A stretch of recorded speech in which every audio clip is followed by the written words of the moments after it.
I read a great piece by teacher Jessica Lay recently.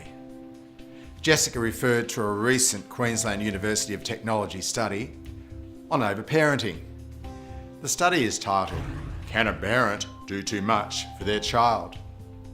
It seems that the parenting professionals in the study responded with a resounding yes. Jessica cited examples of overparenting that many teachers may be familiar with. Examples such as taking their child's perception as the truth, regardless of the facts, being too quick to believe their child over the adult and deny the possibility that their child maybe was at fault, rushing to school at the whim of a phone call from their child to deliver forgotten lunches, forgotten assignments, and forgotten uniforms. And the list goes on. These are all behaviours associated with parents who are high on the support scale, but low on the pressure scale for their kids. That is, parents who are guilty of one or all of the three big parenting overs: overprotecting, overindulging, or overstating relatively minor issues. Lay lamented that the biggest mistake that these parents made was not allowing their children to learn from their own experiences. And quite right. Helicopter parents typically rob kids of valuable learning opportunities that the social nature of schooling throws their way every day, including dealing with kids who don't like them, fixing up their own forgetfulness, handling disappointment, and failing the first, second, and even the third time they do something or anything new. Look, it's easy to throw brickbats at overprotective parents.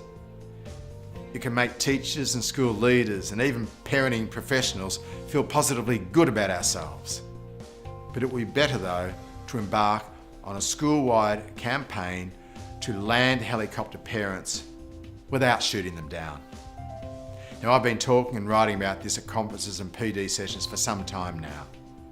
So here's the bones of a plan to gently land helicopter parents. Number 1, focus on resilience school-wide. Resilience is both a preventative strategy for mental health and a strategy for building student capabilities and strengths. Staff, students, and parents need to use its principles and practices to maximise its impact. Number 2, tell the story of resilience. Staff and parents should know the story of resilience, that is, what it is, why it's important, and how it's practiced. I did this when I launched my book Thriving.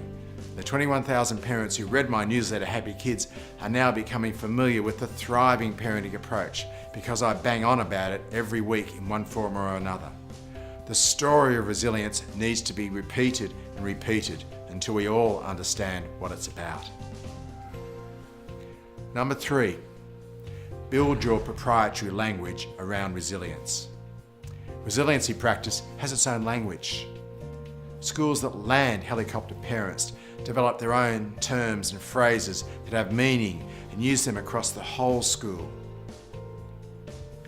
Number 4, use multiple media and methods to educate and inform parents. One parent evening and an article and newsletter does not a resilience campaign make.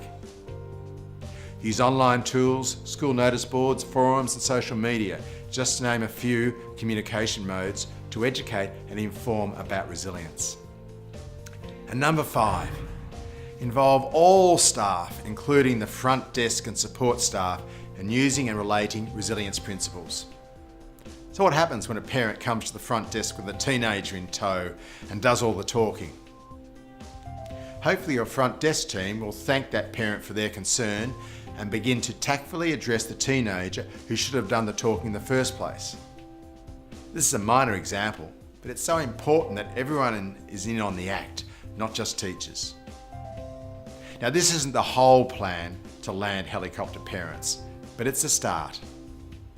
But be warned, it takes time and a concerted effort across the whole school to land helicopter parents, but it's well worth the effort. The alternative, shooting down helicopter parents, is ineffective, stressful and potentially harmful to important family-school partnerships.